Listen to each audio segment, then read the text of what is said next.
চাঞ্চল্যকর ঘটনা ঘটে গেল। সম্পত্তির জন্য বাবাকে আছড়ে মেরে ফেলার চেষ্টা এবং মেরে ধারালো অস্ত্রের কোপ। দেগঙ্গার মুরারিডাঙ্গার ঘটনা। আহত বৃদ্ধ হাসপাতালে চিকিৎসাধীন। জিয়াউল রয়েছে আমার সঙ্গে। জিয়াউল, অভিযুক্ত ছেলেকে কি এখনো পর্যন্ত গ্রেফতার করেছে পুলিশ? দেখো, ইতিমধ্যে থানায় লিখিত অভিযোগ দায়ের হয়েছে, কিন্তু এখনো পর্যন্ত অভিযুক্ত গুণধর ছেলেকে গ্রেপ্তার করতে পারেনি পুলিশ। মূলত এই দেগঙ্গার মুরারিডাঙ্গা এলাকায় মোহাম্মদ আলী তার একটি সম্পত্তি, সেই সম্পত্তির বড় ছেলের নামে কিছুটা লিখে দিলেও পরবর্তীকালে সেই সম্পত্তির পুরোটাই তাকে লিখে দিতে হবে। এই নিয়ে দীর্ঘ কয়েকদিন ধরে অশান্তি হচ্ছিল এবং আজকে সকালে সেই সম্পত্তি হাতানোর জন্য বাবাকে, অর্থাৎ সেই বৃদ্ধ বাবাকে আছড়ে মারার একটা পরিকল্পনা এবং তার ধারালো অস্ত্র, অর্থাৎ তার সেই ছেলের বউ তাকে ধারালো অস্ত্র দিয়ে কোপ মারা হল। ইতিমধ্যে আশঙ্কাজনক অবস্থায় দেগঙ্গা থানায় লিখিত অভিযোগ দায়ের করেছেন এবং এই মুহূর্তে হাসপাতালে চিকিৎসাধীন। কিন্তু গুণধর ছেলের নামে লিখিত অভিযোগ দায়ের হলে এখনো পর্যন্ত পুলিশে গ্রেফতার করতে পারেনি। ফলে এলাকাটা যথেষ্ট ক্ষোভ সৃষ্টি হয়েছে এবং বৃদ্ধ বাবা চাইছেন অভিযুক্ত ছেলে এবং বৌমাকে কঠোর শাস্তি দিক প্রশাসন, এমনটাও কিন্তু দাবি জানিয়েছেন বৃদ্ধ বাবা। বেশ, তো বলা পরে বাবা ধরে আসাম হলো মেরে, ওর বউ এসে ওই গা ছুঁয়ে ধরো মাল এখানে কপালে কেটে গেল। আছাড় মারে থেকে আছাড় মেরেছে আমার বড় ভাই, আর বৌদি গা দিয়ে কোপ মেরে সম্পত্তির জন্য। ওর যেটুকু সম্পত্তি ওর সেটুকু বুঝতে হয়। তাছাড়াও আমার বোনের সম্পত্তি একটু ঘরের মধ্যে চলে গেছে, 115 জমি ওর ঘরে ঢুকে গেছে, যে বোনের সম্পত্তি। ও তার সত্ত্বেও এখনো মায়ের যাচ্ছে ওই পাশের জমি নিয়ে দখল করছে। কি চাইছেন? বাবা তো বৃদ্ধ বাবাকে মারধর করেছে, কি চাইছেন আপনারা? আমি এইটাই চাইছি, ওকে শাস্তি চাই। বড় ছেলে আকাশ মেরে তার বউ এই জন্য কি দিয়ে মেরেছে এইটা আমি বলতে পারবো। ওর হাতে দাঁত হলো। বড় ছেলে আর বড় বৌমা কেন মারধর করলো? কেন? জমি কি হয়েছে? ওর জমি পাওনাটা দিয়ে দিয়েছি। হ্যাঁ, ওর যেটুকানি, আবার আমার জমি মেয়ের কাছে জমি সব দখল করে। আরো জমি দিতে হবে? আরো জমি দিতে হবে। আপনি দেননি? না। থানায় অভিযোগ করেছেন? হ্যাঁ। কি চাইছেন? আমি শাস্তি চাই। কাদের? আমার ছেলে বউ। হুগলিতে যুবককে কুপিয়ে খুন। গতকাল বাড়ির সামনে যুবককে খুন। 2019-এ খুনের মামলায় অভিযুক্ত নিহত যুবক। জেল থেকে ছাড়া পেয়ে উত্তরপ্রদেশে যায় যুবক। দিন কয়েক আগেই হুগলিতে ফেরে যুবক। গতকাল হুগলি স্টেশনের কাছে বাড়ির সামনেই হামলা। পুরনো শত্রুতার জেরেই খুন বলে অনুমান পুলিশের।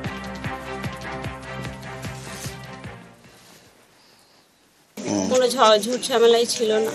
আমরা চাই যে মেরেছে স্যার আমরা শাস্তি চাই। এখান থেকে গলা কেটে দিয়েছে, এখান থেকে গলা কেটে দিয়েছে, এই মাথাটার থেট করে দিয়েছে। এখান কেউ দেখেনি যে কারা ছিল, কতজন ছিল? কেউ দেখেনি। মহেশতলার দিকে নজর রাখা যাক। মহেশতলায় বাড়িতে তালা ভেঙে চুরি। ফাঁকা বাড়িতে ঢুকে দুষ্কৃতীদের তাণ্ডব। বাড়ির 3টি আলমারি ভেঙে তছনছ। বাড়িতে থাকা 8 লক্ষ টাকা নিয়ে চম্পট। টাকা নিয়ে পালিয়ে যায় দুষ্কৃতীরা। মহেশতলায় বাড়িতে তালা ভেঙে চুরি, ফাঁকা বাড়িতে ঢুকে দুষ্কৃতীদের তাণ্ডব। বাড়িতে 3টি আলমারি ভেঙে তছনছ। বাড়িতে থাকা 8 লক্ষ টাকা নিয়ে চম্পট দেয় দুষ্কৃতীরা।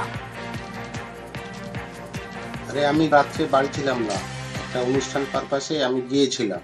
সকালবেলা বাড়ি ফিরে দেখি যে ঘরের তালা ভাঙা। ঘরে ঢুকে দেখি পুরো চারিদিকে ছড়ানো ছিটানো হয়ে আছে। কটা আলমারি ভেঙেছে বলে আপনার? এই তো 3টে, সব আলমারি খোলা। সোনা দানা কি ছিল এর মধ্যে? না, সোনা দানা ছিল, এমনি টাকা পয়সা ছিল। যেগুলো টাকা পয়সা ছিল, আমার ক্যাশ টাকাই চলে গেছে। মানে ক্যাশ টাকা কত টাকা ছিল তাহলে? আমার জমি বিক্রি 8 লাখ টাকার অ্যাডভান্স হিসেবে নিয়েছিলাম, সে টাকাটা পুরো গেছে। বারুইপুরে চোর সন্দেহে গণপিটুনি। চুরি করতে গিয়ে পাকড়াও 2। বারুইপুরের বেদবেরিয়ায় বাড়িতে ঢুকে চুরি, নগদ টাকা, মোবাইল নিয়ে চম্পট। ধরা পড়ার সময় স্থানীয়দের হাতেই মার খেলেন চোর। মারধরের পর পুলিশের হাতে তুলে দেওয়া হয়। বারুইপুরে চোর সন্দেহে গণপিটুনি। চুরি করতে গিয়ে পাকড়াও 2। বারুইপুরের বেদবেরিয়া বাড়িতে ঢুকে চুরি, নগদ টাকা ও মোবাইল নিয়ে চম্পট। ধরা পড়ায় মারধর স্থানীয়দের। মারধরের পর পুলিশের হাতে তুলে দেওয়া হয়।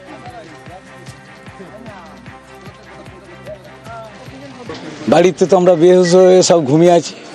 দুজন ভেতরে ঢুকেছে দরজা খুলে, ঢুকে আমার ফোন নিয়েছে চার্জ থেকে খুলে, মানি ব্যাগটাও পকেট থেকে বার করেছে, সারা আলমারি হাঁটকিয়ে মানি ব্যাগটাও নিয়েছে।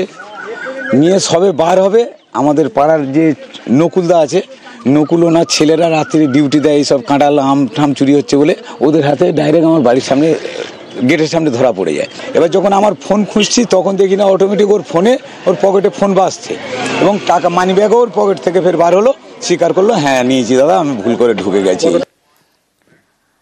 নজর রাখবো পরের খবরে। বেলজিয়ামে গ্রেফতার মেহুল চোকসি। ফেরার হিরে ব্যবসায়ী মেহুল চোকসি গ্রেফতার।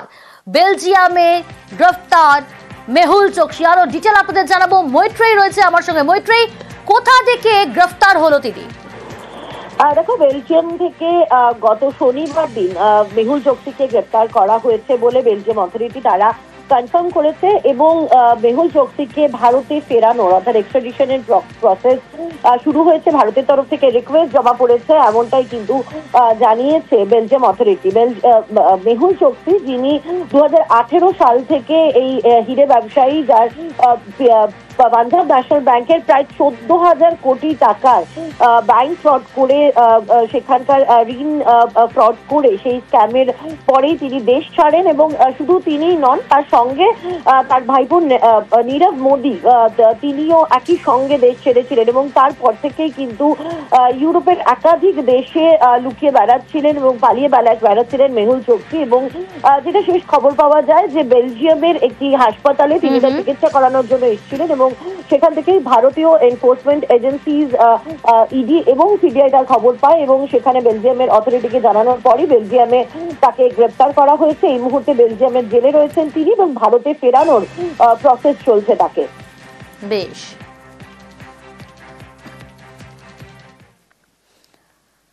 সলমান খানকে ফের খুনের হুমকি। বোমা বিস্ফোরণে অভিনেতাকে খুনে হুমকি। হোয়াটসঅ্যাপে ওর্লির পরিবহন দফতরে হুমকি। মুম্বাইয়ের ওর্লি থানায় অভিযোগ দায় সলমানকে নয়া হুমকি তদন্তে মুম্বাই পুলিশ।